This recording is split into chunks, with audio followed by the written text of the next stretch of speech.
नमस्कार दोस्तों, स्वागत है आपका हमारे YouTube चैनल जीके ट्रैकर पे।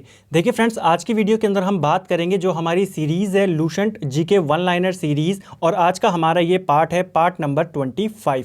अभी तक हम 24 पार्ट्स के अंदर 1200 क्वेश्चंस को कवर कर चुके हैं और ये है हमारी 2100 क्वेश्चंस की सीरीज़, 2100 प्लस, क्योंकि हम इसके अंदर क्वेश्चंस के साथ एक्स्ट्रा फैक्ट को भी यहाँ पे देखते हैं। तो चलिए आज की वीडियो को शुरू करते हैं। 50 क्वेश्चंस मैंने यहाँ पे लिए हैं और एक्स्ट्रा फैक्ट अगर आप मिलाकर देखेंगे तो 80 प्लस क्वेश्चंस आपका आज यहाँ पे क्लियर होने वाले हैं। तो चलिए शुरू करते हैं। आज का हमारा पहला क्वेश्चन है, सिंधु घाटी सभ्यता नामक एक उन्नत नगरीय सभ्यता पाए जाने की विधिवत घोषणा किसने करी थी? तो जो सिंधु घाटी सभ्यता की खोज हुई थी 1921 में, हड़प्पा की खोज हुई 1922 में, मोहनजोदाड़ो की खोज हुई, उसके बाद इसकी विधिवत रूप से घोषणा करी थी जॉन मार्शल ने 1924 में। इसी ने क्यों करी? क्योंकि उस समय जो भारतीय पुरातत्व सर्वेक्षण विभाग था उसका ये महानिदेशक था। ठीक है, तो अगर पूछेगा खोज किसने करी है तो खोज तो दयाराम साहनी ने करी थी 1921 में हड़प्पा की, और राखलदास बनर्जी ने 1922 में मोहनजोदाड़ो की। ठीक है, लेकिन घोषणा किसने करी? John Marshall 1924। दूसरा प्रश्न है, आर्यों द्वारा लोहे को क्या कहा जाता था? तो जो आर्य थे ये लोहे को सयाम अयस्क के नाम से जानते थे। ठीक है, आर्यों के द्वारा ही लोहे की खोज की गई थी और ये उसे सयाम अयस्क कहते थे। इसके अलावा तांबे को लोहित अयस्क के नाम से जाना जाता था। तो कंफ्यूज मत होना, लोहे को लोहित से मत जोड़ देना। ठीक है, कंफ्यूजिंग है। अगला है, सल्तनत काल में लगान निर्धारण करने की मिश्रित प्रणाली को क्या कहते थे? तो सल्तनत काल में जो लगान को फिक्स करने के लिए प्रोसेस अपनाई जाती थी उसे मुक्ताई कहा जाता था। तो अगर आपको पूछा जाए कि मुक्ताई का संबंध किससे है तो सल्तनत काल की एक प्रोसेस है जिसके तहत लगान यानी कि टैक्स को निर्धारित किया जाता था। अगला है, शिवाजी ने किस वर्ष रायगढ़ को अपनी राजधानी बनाया था? तो शिवाजी ने रायगढ़ को अपनी राजधानी बनाया 1656 में। कई बार प्रश्न बनता है कि शिवाजी की राजधानी कहाँ पर थी? तो इनकी राजधानी रायगढ़ में थी, जो कि इन्होंने 1656 में इसको बनाया। शिवाजी से जुड़े हुए कुछ महत्वपूर्ण वर्ष हैं, उनको यहाँ पे देख लेते हैं। शिवाजी का जन्म 1627 में हुआ सिवनेर दुर्ग में। 1640 में इनका विवाह होता है साईबाई निम्बालकर के साथ, इनका विवाह होता है 1640 के अंदर।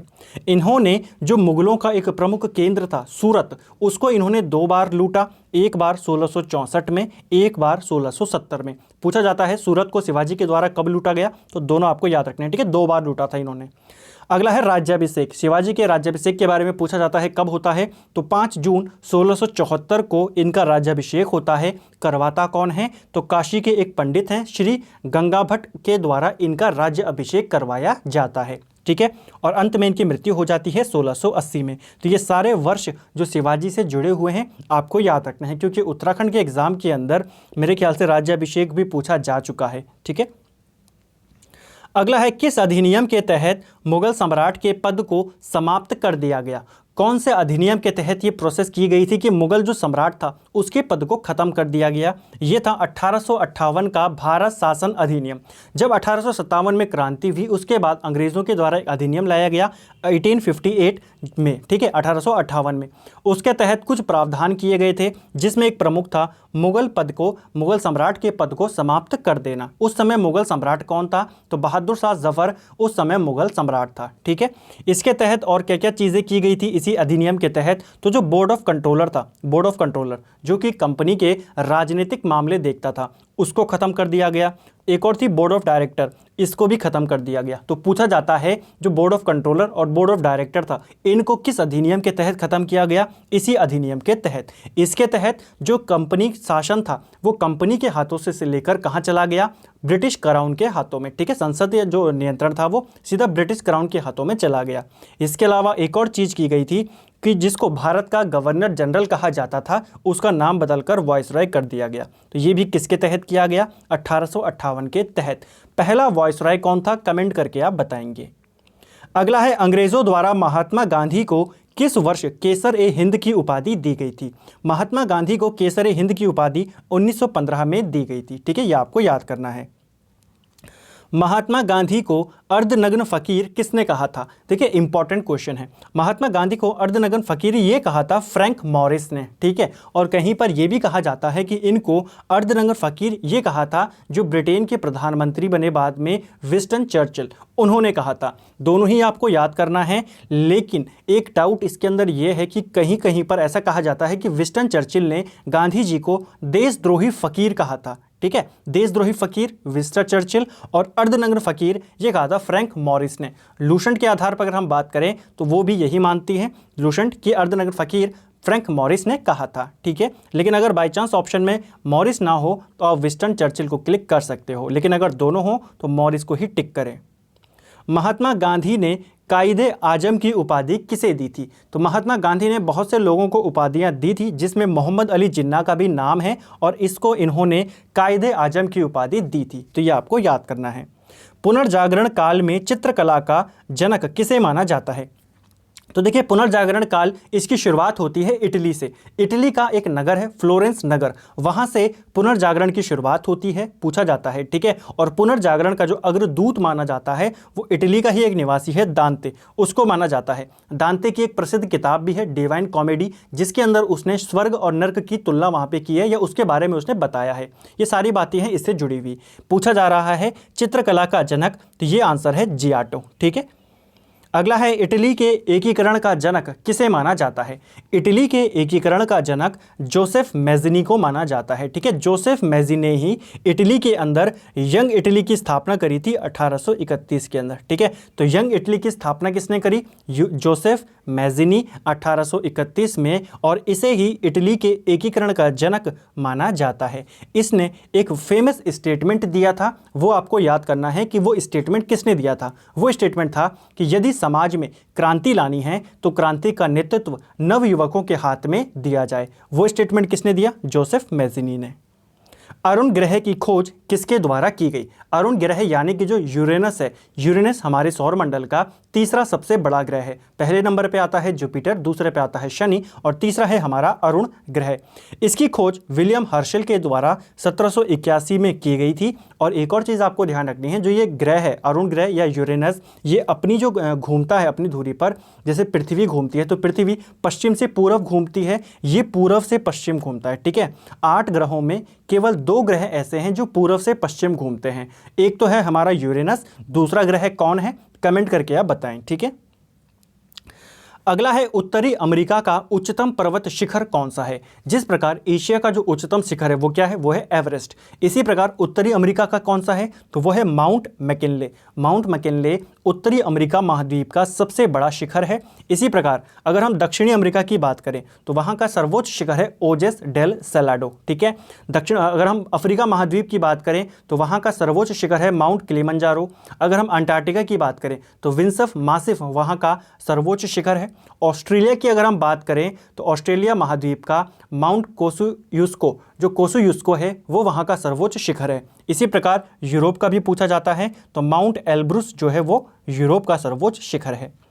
अगला है काकेशस राज्य में शामिल हैं। तो काकेशस राज्य के अंदर कौन कौन से देश आते हैं? तो जॉर्जिया, आर्मेनिया और अजरबैजान। इन देशों को काकेशस राज्य कहा जाता है। तो आपको पूछा जाएगा इनमें से कौन सा राज्य, कौन सा देश काकेशस देशों में नहीं आता है। आपको तीनों का नाम याद करना है। अगला है चक्रवात में वायु चलती है। तो जो चक्रवात होता है साइक्लोन, इसके अंदर वायु किस दिशा में बहती है? तो वायु जो है वो बाहर से भीतर को, बाहर से यानी कि केंद्र की ओर वायु बहती है, ठीक है। अगर हम हवा के चलनों की दिशा की बात करें, जो चक्रवात है वो घूमता किस दिशा में है? तो अगर हम उत्तरी गोलार्ध की बात करें, नॉर्थ गोलार्ध की अगर हम बात करें तो उसमें इसकी जो घूमने की दिशा होती है वो घड़ी के विपरीत होती है, एंटी क्लॉकवाइज होती है। और साउथ ग्लोब की अगर हम बात करें तो उसमें जो चक्रवात होता है वो घड़ी की दिशा के अनुसार यानी कि क्लॉकवाइज घूमता है। ये बात करी हमने साइक्लोन की। एंटी साइक्लोन पूछेगा तो उसमें जो हवाएं चलती हैं वो केंद्र से बाहर की ओर चलती हैं, ठीक है। और घूमने की दिशा आप इन दोनों को उल्टा कर देना, नॉर्थ में क्लॉकवाइज, साउथ में एंटी क्लॉकवाइज। अगला है लैंड ऑफ थंडरबोल्ट किस देश को कहा जाता है? तो लैंड ऑफ थंडरबोल्ट ये कहा जाता है भूटान को।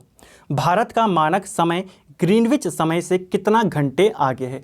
भारत का जो मानक समय है ये इलाहाबाद के नज़दीक मिर्ज़ापुर है और मिर्ज़ापुर के अंदर एक जगह है नैनी। तो नैनी नामक जगह से भारत का मानक समय लिया गया है और यह ग्रीनविच जो मूल समय है उससे 5.5 घंटे आगे है। तो ये आपको याद करना है। अगर देशांतर में पूछेगा तो 82.5 डिग्री देशांतर आगे है। भारत का उच्चतम दर्रा कौन सा है? तो जो भारत का उच्चतम दर्रा है वो है काराकोरम दर्रा, जो कि लद्दाख में स्थित है। मैकाल पठार कहाँ स्थित है? तो मैकाले पठार जो है यह छत्तीसगढ़ में है और इसी पठार का सर्वोच्च शिखर है अमरकंटक। ठीक है, तो अमरकंटक की पहाड़ियाँ किस पठार में आती हैं? मैकाल पठार में आती हैं और यहाँ से अमरकंटक से 3 प्रमुख नदियाँ निकलती हैं। ठीक है, कौन कौन सी नदियाँ हैं? नर्मदा, सोन और महानदी। लेकिन एक चीज़ यहाँ पे ध्यान देने वाली है, पूछा जाता है कि अमरकंटक से कौन सी 2 नदियाँ विपरीत दिशा में निकलती हैं? तो कौन कौन सी हैं? तो वो है हमारी सोन नदी और महानदी। ठीक है, देख सकते हैं आप, सोन नदी उत्तर में जा रही है, महानदी दक्षिण में। 2 विपरीत दिशाओं में बहने वाली नदियां एक ही जगह से निकल रही हैं। ठीक है, इंपॉर्टेंट है। और नर्मदा भी यहीं से आती है। अंडमान निकोबार द्वीप समूह का सबसे ऊंचा पर्वत चोटी, सबसे ऊंची पर्वत चोटी सैडल पीक कहाँ पर है? ठीक है, कौन सी है? यहाँ पर ये पूछा जा रहा है कि जो अंडमान निकोबार द्वीप समूह है इसकी सबसे ऊंची पर्वत चोटी कौन सी है? तो वो है सैडल पीक। और कौन सी उसमें आती है ये? तो ये उत्तरी अंडमान में आती है। ठीक है, इनको भी बांटा जाता है वहाँ पर जाके कि उत्तरी अंडमान, दक्षिणी अंडमान, छोटा निकोबार, कार निकोबार, इस तरीके से आपको पर्टिकुलर याद रखना है। उत्तरी अंडमान में आता है। नई जलोढ़ क्या कहा जाता है? तो जो नई जलोढ़ मिट्टी होती है इसे खादर कहते हैं और पुरानी जलोढ़ मिट्टी को बांगर कहा जाता है। अगला है जैविक खेती करने वाला भारत का पहला राज्य किसे घोषित किया गया था? तो जैविक कृषि करने वाला भारत का पहला राज्य, ये अपने आप को जैविक राज्य घोषित करने वाला पहला था सिक्किम। ठीक है, अगला है विश्व में पहली मेट्रो रेल कब और कहाँ चली थी? तो विश्व के अंदर जो पहली बार मेट्रो ट्रेन चली थी, मेट्रो रेल चली थी, ये चली थी लंदन के अंदर 1963 के अंदर। ठीक है, लंदन में चली 1963 में। अगर हम भारत की बात करें तो भारत में सबसे पहले मेट्रो कोलकाता मेट्रो थी, ये चली थी 1984 में। ठीक है, कोलकाता मेट्रो की शुरुआत कब हुई? 1984। अगर हम दिल्ली मेट्रो की बात करें, दिल्ली मेट्रो 2002 से शुरू हुई। ठीक है, अगर हम बात करें बेंगलुरु जो मेट्रो है उसकी, तो वो शुरुआत हुई 2011 से। और मुंबई मेट्रो की बात करें तो ये 2014 से चली। ये 4 प्रमुख मेट्रो हैं, आपको इनको याद करना है। लाल बहादुर शास्त्री अंतर्राष्ट्रीय हवाई अड्डा ये कहाँ स्थित है? तो ये वाराणसी में स्थित है। श्रीनगर किस नदी के तट पर स्थित है? तो ये उत्तराखंड का श्रीनगर नहीं है, ये जम्मू कश्मीर का जो श्रीनगर है उसकी बात हो रही है। ये झेलम नदी के तट पर स्थित है। प्रमुख पर्वतीय नगर पंचमढ़ी किस राज्य में स्थित है? तो एक पर्वतीय नगर है पंचमढ़ी, ये कहाँ आता है? ये मध्य प्रदेश में आता है। और इसी से मिलता जुलता एक और पर्वतीय नगर है जिसका नाम है पंचगनी, ये आता है महाराष्ट्र में। तो कंफ्यूज मत होना। और उत्तराखंड के अंदर पर्वतीय नगर एक बार पूछा जा चुका है, वहाँ पे मिलाने के लिए भी आया था। ठीक है, तो ऊटी पर्वतीय नगर पूछा गया था कि ये कौन से राज्य में आता है। तो ऊटी कहाँ आता है? वो तमिलनाडु में आता है। पंचमढ़ी मध्य प्रदेश, पंचगनी महाराष्ट्र। राष्ट्रीय आय की सामाजिक लेखांकन गणना विधि का विकास किसके द्वारा या किसने किया था? तो राष्ट्रीय आय की जो सामाजिक लेखांकन गणना विधि है इसका विकास किया था रिचर्ड स्टोन ने। अगला है किस कमेटी की सिफारिश पर नाबार्ड की स्थापना हुई थी? नाबार्ड यानी कि जो राष्ट्रीय कृषि एवं ग्रामीण विकास बैंक है, इसकी स्थापना किस कमेटी की सिफारिश पर हुई? तो शिवरमन कमेटी की सिफारिश पर 12 जुलाई 1982 को नाबार्ड की स्थापना की गई थी। लॉरेंज वक्र का संबंध किस से है? लॉरेंज वक्र जो है, लॉरेंज कर्व हम जिसको कहते हैं, ये दिखाता है असमान आय के वितरण को, यानी कि जो हमारा इनकम डिस्ट्रीब्यूशन है, यानी कि आय वितरण से संबंधित है लॉरेंज कर्व। और किस प्रकार का आय वितरण? वो है असमान आय वितरण। ठीक है, अर्थशास्त्र में मैक्रो और माइक्रो शब्द का सर्वप्रथम प्रयोग किसने किया था? तो अर्थशास्त्र के अंदर हम पढ़ते हैं ना मैक्रो इकोनॉमिक्स और माइक्रो इकोनॉमिक्स, इन शब्दों का प्रयोग सबसे पहले रगनार फ्रिस्क के द्वारा 1933 में किया गया था। ठीक है, तो किसने किया था? रगनार फ्रिस्क 1933। संविधान सभा के लिए अंबेडकर का निर्वाचन कहाँ से हुआ था? जब संविधान सभा बनी थी तो अलग अलग लोगों को वहाँ पे चुना गया। ठीक है, राज्य विधानसभाओं के द्वारा। उसमें जो अंबेडकर जी थे उनका जो निर्वाचन हुआ वो बंगाल से हुआ। ठीक है, पहले इनका निर्वाचन कहाँ से हुआ? बंगाल से। लेकिन जब बंटवारा हो गया तो जो बंगाल का वो वाला हिस्सा था जहाँ से ये चुनकर आए थे वो चला गया पाकिस्तान के अंडर में। तो फिर इनका जो निर्वाचन हुआ वो बॉम्बे से हुआ। तो आपको दोनों याद रखना है, पहले कहाँ से हुआ? बंगाल से। दूसरी बार या आज़ादी के बाद बाद इनका जो निर्वाचन हुआ वो बॉम्बे से हुआ। किस वाद में सर्वोच्च न्यायालय ने मूल ढांचे का सिद्धांत दिया था? तो मूल ढांचे यानी कि बेसिक थ्योरी ऑफ स्ट्रक्चर या बेसिक स्ट्रक्चर की थ्योरी ये सुप्रीम कोर्ट ने किस केस के अंदर दी थी? तो केशवानंद भारती केस में सुप्रीम कोर्ट ने संविधान के मूल ढांचे का सिद्धांत दिया था। क्या कहा था इसके अंदर उन्होंने इसके अंदर ये माना कि जो प्रस्तावना है ये संविधान का एक महत्वपूर्ण अंग है। इससे पहले प्रस्तावना को अलग माना जाता था और ये भी माना जाता था कि जो मूल अधिकार हैं उनमें संशोधन नहीं किया जा सकता। ठीक है, ये बातें किस में कही गई थी? इसी के अंदर जो हमारा इससे पहले वाले जितने भी केसेस थे, जैसे गोलकनाथ वाला केस था जो 1967 में होता है, गोलकनाथ बनाम पंजाब, उसमें सुप्रीम कोर्ट ने कहा था कि संसद जो है मूल अधिकारों में संशोधन नहीं कर सकती। लेकिन बाद में जब केशवानंद बनाम और केरल के बीच में केस हुआ, उसमें सुप्रीम कोर्ट की 13 जजेस की बेंच बैठी थी और उसने ये माना कि जो मूल अधिकार है उनमें संशोधन किया जा सकता है संसद के द्वारा। तो ये थ्योरी जो थी बेसिक स्ट्रक्चर की थ्योरी वो कब दी गई? तो केशवानंद भारती के केस में दी गई थी। ठीक है, राष्ट्रपति पर महाभियोग किस अनुच्छेद के तहत लगाया जाता है? तो राष्ट्रपति पर महाभियोग लगता है, सभी को पता है, ठीक है, जब इनको पद से हटाना हो। आर्टिकल 61 के तहत ये इन पे लगता है। ठीक है, तो आर्टिकल 61 किससे संबंधित है? महाभियोग से संबंधित है। एक और चीज है जो है संशोधन 61। ठीक है, संशोधन 61 ये भी इंपॉर्टेंट है। इसका संबंध किससे है? कमेंट करके आप बताएंगे। भारत का राष्ट्रीय वृक्ष कौन सा है? तो भारत का जो राष्ट्रीय वृक्ष है वो है बरगद का और इसका जो साइंटिफिक नाम है वह है फाइकस बेंदालेंसिस, इसका साइंटिफिक नेम है। अगला है 49वीं समांतर रेखा किन देशों के मध्य में स्थित है? जो 49th पैरेलल लाइन है ये किन दो देशों के बीच में है? ये अमेरिका और कनाडा के बीच है। ठीक है, 49 वाली। अगर 38 पूछी जाती तो ये उत्तरी कोरिया और दक्षिण कोरिया के बीच में स्थित है। इसके अलावा कुछ और इंपॉर्टेंट हमारी इंटरनेशनल रेखा हैं जो पूछी जाती हैं, जिस प्रकार मैगिनॉट रेखा ये जर्मनी को फ्रांस से अलग करती है, हिंडनबर्ग रेखा ये जर्मनी और पोलैंड को अलग करती है, और मैनर हीम रेखा ये करती है रूस और फिनलैंड को अलग। ठीक है, किसान दिवस कब मनाया जाता है? तो किसान दिवस या राष्ट्रीय किसान दिवस ये मनाया जाता है हर साल 23 दिसंबर को। इसकी शुरुआत हुई 2001 से और चौधरी चरण सिंह जी उनकी याद में उनके जन्मदिन पर यह दिवस मनाया जाता है। अगला है केंद्रीय औद्योगिक सुरक्षा बल यानी कि CISF, इसकी स्थापना कब की गई? CISF की स्थापना 1969 में की गई। कर्मभूमि किसकी समाधि स्थली है? तो देखिए अलग अलग जितने भी महापुरुष हुए हैं अभी तक भारत के अंदर, उनकी जो समाधि है उसको कुछ विशेष नाम दिया गया है। ठीक है, इसी प्रकार यहाँ पे कर्मभूमि ये नाम है शंकर दयाल शर्मा की समाधि का। ये भारत के राष्ट्रपति थे और जब उत्तराखंड का गठन हुआ उस समय भारत के राष्ट्रपति शंकर दयाल शर्मा ही थे। ठीक है, नहीं RK नारायण थे उस समय राष्ट्रपति, लेकिन जब मंजूरी दी गई, जब घोषणा की गई थी उत्तराखंड राज्य की 1995 के अंदर उनके द्वारा HT देवगौड़ा के द्वारा, उस समय राष्ट्रपति कौन थे? शंकर दयाल शर्मा। बट अदरवाइज जब राज्य का गठन होता है 2000 में तो राष्ट्रपति कौन होते हैं? KR नारायण उस समय राष्ट्रपति होते हैं। और कुछ विशेष व्यक्तियों की और समाधि स्थली है वो आपको याद करनी है। जैसे अटल बिहारी वाजपेयी जी की अगर हम समाधि की बात करें तो उनका नाम है सदैव अटल। अगर हम जवाहरलाल नेहरू की बात करें तो शांतिवन उनकी समाधि का नाम है। लाल बहादुर शास्त्री की अगर हम बात करें तो उनकी समाधि की जो है उस स्थल का नाम है विजयी घाट। ठीक है, चौधरी चरण सिंह की अभी हमने ऊपर बात करी तो उनकी जो समाधि है उसे किसान घाट कहा जाता है। जगजीवन राम की अगर हम बात करें उनकी समाधि को समता स्थल कहते हैं, और इंदिरा गांधी की समाधि को शक्ति स्थल और महात्मा गांधी को राजघाट कहते हैं। ब्लैक गांधी के उपनाम से किसे जाना जाता है? तो ब्लैक गांधी के उपनाम से मार्टिन लूथर किंग को जाना जाता है। तो पूछा जाएगा आपको कि ब्लैक गांधी किसको कहते हैं? Martin Luther king. प्रथम दादा साहब फाल्के पुरस्कार किसे दिया गया था? तो जो पहला दादा साहब फाल्के पुरस्कार था ये 1969 में दिया गया देविका रानी को। ये आपको याद करना है। अभी हाल ही में लेटेस्ट ये किसको दिया गया है? 51वां दादा साहब फाल्के पुरस्कार। कमेंट करके आप बताएंगे। ठीक है, 50वां तो अमिताभ बच्चन को दिया गया था 2019 में।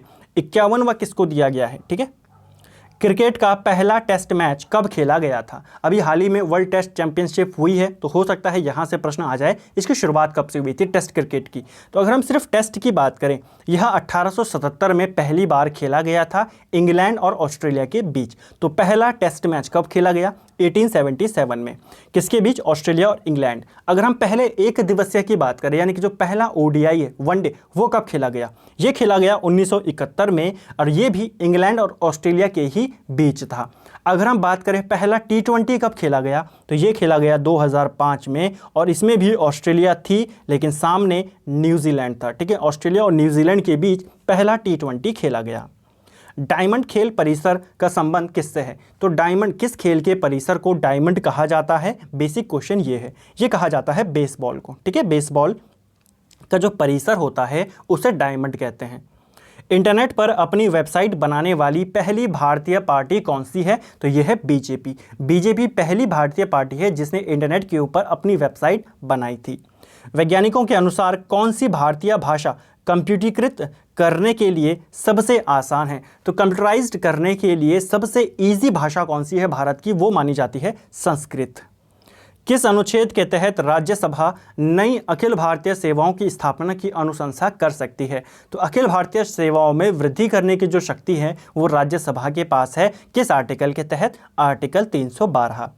किस वर्ष अब्राहम लिंकन की हत्या कर दी गई थी? अब्राहम लिंकन अमेरिका के राष्ट्रपति थे और इनकी हत्या 14 अप्रैल 1865 में कर दी गई थी। इनका जो फेमस स्टेटमेंट है आपने पढ़ा होगा, कई बार सुना भी होगा, जो डेमोक्रेसी होती है वो जनता के लिए, जनता के द्वारा, और जनता का शासन होता है। ठीक है, वो इन्होंने ही कहा था। इनकी हत्या जॉन विल्किस ब्रूस के द्वारा की गई थी। आपको केवल हत्या का वर्ष याद रखना है। औरंगजेब ने शिवाजी के विरुद्ध किसे दक्कन का सूबेदार बनाकर भेजा था? तो औरंगजेब ने शिवाजी से लड़ने के लिए दक्कन का सूबेदार बनाकर भेजा था शाइस्ता खान को। जनगणना की तर्ज पर मृत्यु गणना करने वाला पहला राज्य कौन था? तो जनगणना के जैसे मृत्यु गणना करने वाला भी पहला राज्य था कर्नाटक। संविधान के किस अनुच्छेद के तहत विधि के समक्ष समानता वर्णित है? तो ये किस अनुच्छेद में कहा गया है कि सभी लोग कानून के सामने बराबर होंगे? ये कहा गया है आर्टिकल 14 के अंदर। ठीक है, शिवाजी के मंत्रिमंडल को क्या कहा जाता था? इंपॉर्टेंट क्वेश्चन है, रिपीटेड क्वेश्चन है कई बार। शिवाजी के मंत्रिमंडल को अष्टप्रधान कहते हैं, और जो विजयनगर में थे, जो कृष्णदेव राय के दरबार में रहते थे, उन्हें अष्टदिग्गज कहा जाता था। दोनों में कंफ्यूज मत होना। अष्टप्रधान का संबंध शिवाजी के मंत्रिमंडल से है, और अष्टदिग्गज ये 8 श्रेष्ठ कवि थे तेलुगु के, जो कि कृष्णदेव राय के दरबार में रहते थे। तो फ्रेंड्स, ये थे हमारे Lucent GK one liner series का हमारा ये 25 पार्ट था। इसके अंदर भी हमने 50 इंपॉर्टेंट क्वेश्चन को देखा एक्स्ट्रा फैक्ट के साथ, और आज हमने 1250 क्वेश्चन यहाँ पे कवर कर दिए। इस सीरीज़ के अंदर हमारे 850 क्वेश्चन अभी और बचे हैं, तो उनको भी जल्दी से कवर करेंगे। आप लोगों का सपोर्ट चाहिए, तभी हम इस सीरीज़ को जल्दी से कवर कर पाएंगे। ठीक है, तो उम्मीद करता हूँ आपको वीडियो पसंद आया होगा। वीडियो पसंद आता है तो वीडियो को लाइक करें, शेयर करें, और जीके ट्रैकर चैनल को सब्सक्राइब ज़रूर करें। साथ ही हमारे फेसबुक पेज को लाइक ज़रूर करें। Thank you friends.